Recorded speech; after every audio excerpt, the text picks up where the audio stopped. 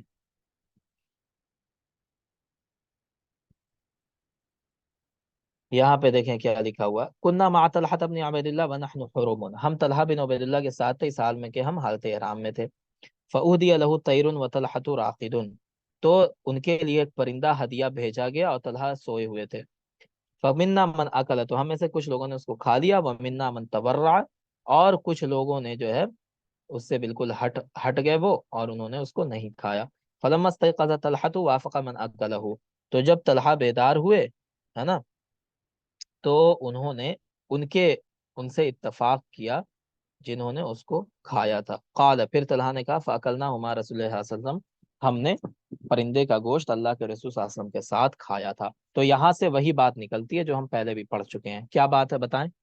2 طرح کا گوشت حرام ہے، ایک اگر محرم نے خود شکار کیا ہو تو بالکل حرام ہے شکار کرنا اس کے لیے، اگر محرم نے اشارتاً بتایا ہو کہ دیکھو ادھر شکار جا رہا ہے، شکار کسی اور نے کیا، وہ بھی شکار حرام ہے، اگر محرم کے لیے ہی وہ شکار کیا گیا ہو، ہے نا، محرم کو کھلانے کے لیے، تو بھی محرم کے لیے وہ کھانا درست نہیں ہے، لیکن اگر محرم کو کھلانے کی نیت سے شکار نہیں کیا گیا تھا، بس ایسے ہی شکار ہوا تھا اور بعد میں محرم کو بھی کھانے کے لیے دے دیا گیا، تو اب محرم کے لیے کھانا بتائیں جائز ہوگا کہ نہیں ہوگا؟ جی جائز ہوں جائز جائز ہوگا، ہوگا. بس بس یہی بات ہے، یہی 4 صورتیں ہیں شکار کی، تو چوتھی ایک صورت جائز ہے اور 3 جائز نہیں ہے. ٹھیک ہے، بس اب یہ جو باب ہے باب الاحصار و فوت الحج، اس کے اندر سارا بیان ہے صلح حدیبیہ کا. یہ اصل میں کیا ہے کہ کوئی انسان جو محرم ہے اس کو حج سے روکنے یا اس کا حج چھوٹ جانے کے بارے میں ہے. ٹھیک ہے، تو حج سے روکنے کا مطلب کیا ہے کہ محرم جو ہے وہ حج کا ارادہ کر چکا تھا، اس نے حج کی نیت کر لی تھی بالکل، ہے نا، تلبیہ بھی پڑھ لیا تھا، لیکن بیماری ہو گئی اس کو، ہے نا، یا اس کا جو پیسہ تھا خرچ ہونا، یا دشمن تھا اس نے روک دیا اس کو، یا محرم عورت تھی راستے میں اس کا شوہر مر گیا. تو اگر یہ سب سچویشن ہو جائے اس کے ساتھ تو وہ کیا کرنا چاہیے، اس کو ایک ہدی کا جانور بھیج دینا چاہیے. ٹھیک ہے، ہدی کا جانور، اور وہ ہدی کا جانور کیا ہوگا؟ ایک بکری کے برابر. سمجھ گیا نا، ایک بکری کے برابر. اگر کوئی انسان حج کی نیت کر چکا تھا لیکن کسی وجہ سے وہ نہیں جا پایا تو اس کی طرف سے وہ بکری حرم میں ذبح کر دی جائے گی. ٹھیک ہے جی، چلو. اور اگر وہ قارن ہو یعنی اس نے حج اور عمرہ دونوں کی نیت کی ہو تو 2 جانور بھیجے گا دونوں طرف سے، ہے نا. 2 جانور کس کے لیے؟ قارن کے لیے. قارن 2 جانور بھیجے گا. چلو بس یہی بات ہے. تو اللہ کے رسول صلی اللہ علیہ وسلم جب صلح حدیبیہ کے لیے گئے تھے تو وہ تو عمرہ کی نیت کر چکے تھے نا، اللہ کے رسول صلی اللہ علیہ وسلم، ہے نا، لیکن وہاں پہ وہ جا نہیں سکے، ان کو روک دیا کفار مکہ نے. ٹھیک ہے، تو اس وقت اللہ کے رسول صلی اللہ علیہ وسلم نے جو جانور تھا اس کو قربان کیا تھا، وہی ہے قد احسر رسول اللہ صلی اللہ علیہ وسلم، نبی کریم صلی اللہ علیہ وسلم کو روک دیا گیا. کب روک دیا گیا تھا؟ صلح حدیبیہ نے. تو اللہ کے رسول صلی اللہ علیہ وسلم نے اپنا سر منڈوایا، وجامع نساءہ، اپنی عورتوں کے ساتھ، اہلیہ کے ساتھ اپنا انہوں نے صحبت کی، وَنَحَرَ هَدِيَهُ، اور اپنے ہدی کو ذبح کیا، حتی اعتمر عاما قابلا، اور اگلے سال حج کیا اللہ کے رسول صلی اللہ علیہ وسلم نے. ٹھیک ہے جی. تو یہ کہہ رہے ہیں کہ جب انسان کو روک دیا جائے کسی مجبوری کی وجہ سے، اگر اس نے نیت کر لی ہو تو یہ سارے اعمال اس کو کرنے ہوں گے. یہی بات ہے اور کچھ نہیں ہے. چلیں اس کے بعد ان رسول اللہ صلی اللہ علیہ وسلم نحر قبل ان يحلق وامر اصحابه ذلك، ہے نا، کہ نبی کریم صلی اللہ علیہ وسلم نے سر مڈانے سے پہلے کیا کیا؟ نحر کیا، اور اپنے صحابہ کو بھی سر مڈانے سے پہلے نحر کا حکم دیا. ٹھیک ہے، سر مڈوانے سے پہلے نحر کا حکم دیا. تو یہاں پہ کیا ہے کہ اگر احصار ہو جائے کسی وجہ سے نہ جا سکے تو ہدی کا جانور بھیج دے گا، اور جو جو اعمال ہوتے ہیں حج کے دوران کرنے کے، عمرہ کے دوران کرنے کے، وہ سارے اعمال وہ یہیں پر کر لے گا. ٹھیک ہے، اور پھر اپنے احرام سے باہر آ جائے گا. بس یہی بات ہے. جی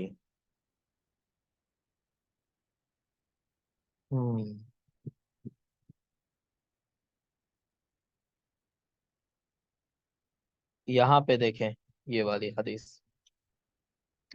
عن عائشہ قالت دخل رسول اللہ صلی اللہ علیہ وسلم علی زباع بنت الزبیر، نبی کریم صلی اللہ علیہ وسلم زباع کے پاس آئے، زباع کی بیٹی کے پاس، اس سے کہا لعلک اردت الحج، کہ تم حج کا ارادہ تم نے کیا ہے؟ اس نے کہا کہ ہاں کیا ہے.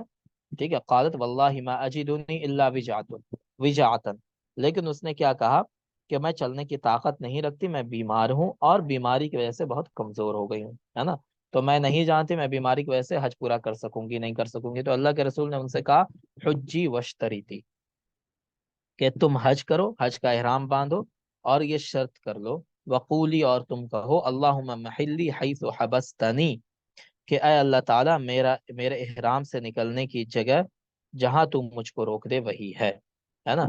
تو یہاں پہ اللہ کے رسول صلی اللہ علیہ وسلم اصل کہنا یہ چاہ رہے تھے کہ اگر کسی بیماری کی وجہ سے احصار ہو جائے، یعنی تم حج کو نہ جا سکو، ہے نا، تو جس جگہ پر ہو وہیں پر حج کے اعمال کر کے کیا کرنا ہے بتائیں؟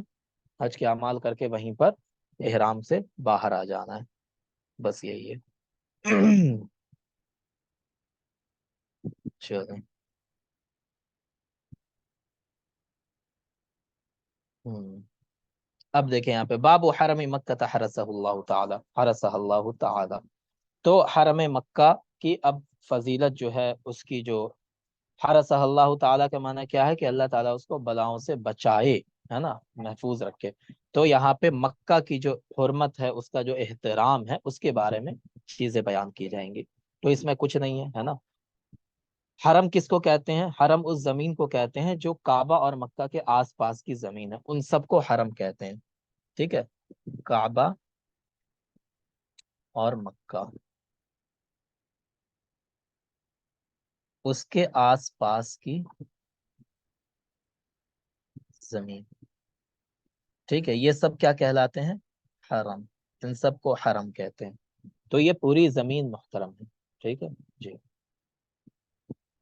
وہاں پہ اللہ تعالیٰ نے بہت ساری چیزیں حرام کر رکھی ہیں، جیسے کسی کو آپ مار نہیں سکتے، کسی کا خون نہیں بہا سکتے، ہے نا. تو یہ ساری چیزیں اللہ تعالیٰ نے حرام کر رکھی ہیں. ٹھیک ہے، تو اسی وجہ سے اس کو کیا کہا جاتا ہے؟ وہ محترم ہے. ٹھیک ہے. تو اب یہ تو سمپل سی بات ہوئی، لیکن اصل مسئلہ شروع ہوگا کہ اگر وہاں پہ اٹیک ہو جائے، وہاں پہ کوئی حملہ کر دے تو کیا ہوگا، اس صورت میں کیا کیا جائے گا. ٹھیک ہے جی، یہ اصل بات ہے. تو یہاں پہ دیکھیں کیا ہے. عائشہ جیسے مروی ہے، وہ کہتی ہیں اللہ کے رسول صلی اللہ علیہ وسلم نے فرمایا یغزو جیش الکعبتی، یغزو جیش الکعبتی، کہ ایک لشکر آئے گا، ایک جو خانہ کعبہ کو تباہ کر دے گا. فَإِذَا كَانُوا بِبَيْدَاءَ مِنَ الْأَرْضِ يُخْسَفُ بِأَوَّلِهِمْ وَآخِرِهِمْ، ہے نا. تو جب وہ بیدا میں پہنچے گا، یخسفو، تو اس کے پہلے لوگوں کو بھی اور آخری، مطلب اس کے اسٹارٹنگ میں جو لوگ ہیں اس لشکر کے، اور جو لاسٹ میں ہیں، ان سب کو دھنسا دیا جائے گا زمین میں. تو میں نے کہا یا رسول اللہ وکیف یخسف باولہم وآخرہم، ان کے اول آخر سب کو کیسے دھنسایا جائے گا. ٹھیک ہے. وفیہم اسواقہم، حالانکہ اس میں کچھ لوگ وہ ہوں گے جو مارکیٹنگ کے لیے آئے ہوں گے. مطلب یہ ہے کہ جب لشکر چلتا ہے، فوج چلتی ہے، تو اس کے ساتھ میں کچھ لوگ ایسے بھی ہوتے ہیں جن کا مقصد جنگ کرنا نہیں ہوتا ہے، بلکہ ان کا مقصد کیا ہوتا ہے کہ فوج جا رہی ہے، اس کو کسی نہ کسی چیز کی ضرورت پڑے گی، تو ہم اس میں سامان بیچیں گے اپنا. تو اس میں ویسے بھی لوگ ہوں گے، ہے نا، جو کیا ہوں گے، بازار کے مقصد سے آئے ہوں گے، بزنس کے مقصد سے آئے ہوں گے. وَمَن لَيْسَ مِنْهُمْ، ٹھیک ہے، اور کچھ ایسے بھی لوگ ہوں گے جو ان میں سے نہیں ہوں گے. تو سب کو کیا دھسا دیا جائے گا؟ تو اللہ کے رسول نے فرمایا یخسف وآخرہم ثم یبعثون علی نیاتہم، کہ ان سب کو دھسا دیا جائے گا. جب عذاب آئے گا تو سب کے اوپر آئے گا، لیکن جب ان کو اٹھایا جائے گا دوبارہ، تو ان کو ان کی نیتوں کی بنیاد پر اٹھایا جائے گا. ٹھیک ہے. تو جو اسلام کی نیت رکھتا ہوگا، جس کی نیت درست ہوگی، وہ جنت میں جائے گا، اور جو کعبہ کو برباد کرنے کی نیت سے آیا ہوگا، وہ کس میں جائے گا؟ جہنم میں جائے گا. ٹھیک ہے، بس یہی بات ہے. چلیں یہاں پہ دیکھیں، اللہ کے رسول صلی اللہ علیہ وسلم مروی ہے، وہ کہتے ہیں کأنی به اسود احفج یقلعها حجرا حجرا، ہے نا. اللہ کے رسول صلی اللہ علیہ وسلم نے فرمایا کہ اسود کے معنی کیا ہوتا ہے؟ کالا. افحج کے معنی کیا ہوتا ہے؟ چھوٹی، چھوٹی پنڈلی والا. ٹھیک ہے جی، چھوٹی پنڈلی والا. آواز آ رہی ہے میری؟ جی آ رہی ہے. ٹھیک ہے، چھوٹی پنڈلی. ہاں، تو کہہ رہا ہے کہ وہ کالا انسان ہوگا، افحج ہوگا، مطلب اس کی پنڈلی چھوٹی چھوٹی ہوگی، ناٹا ہوگا. یقلعها حجرا حجرا، وہ خانہ کعبہ کو کیا کرے گا؟ اس کے ایک ایک پتھر کو اکھاڑ دے گا. ٹھیک ہے جی. چلیں، تو یہاں پہ کہنے کا مقصد کیا ہے کہ ایک زمانہ آئے گا جب خانہ کعبہ پر اٹیک ہوگا، اور یہ انسان کی صفت اللہ کے رسول نے بیان کی کہ وہ خانہ کعبہ کو توڑ تاڑ دے گا، ڈھا دے گا. ٹھیک ہے، بس یہی بات ہے. چلیں، اللہ کے رسول صلی اللہ علیہ وسلم نے فرمایا احتکار الطعام فی الحرم الحاد فیہ، کہ حرم کے اندر کھانے کو جمع کرنا، غلے کو جمع کرنا، یہ کیا ہے؟ الحاد ہے، اللہ کا انکار. اس میں اللہ کا انکار ہے. اس کا مطلب یہ ہے کہ حرم جو ہے اس کے اندر حاجی آتے ہیں، لوگ آتے ہیں.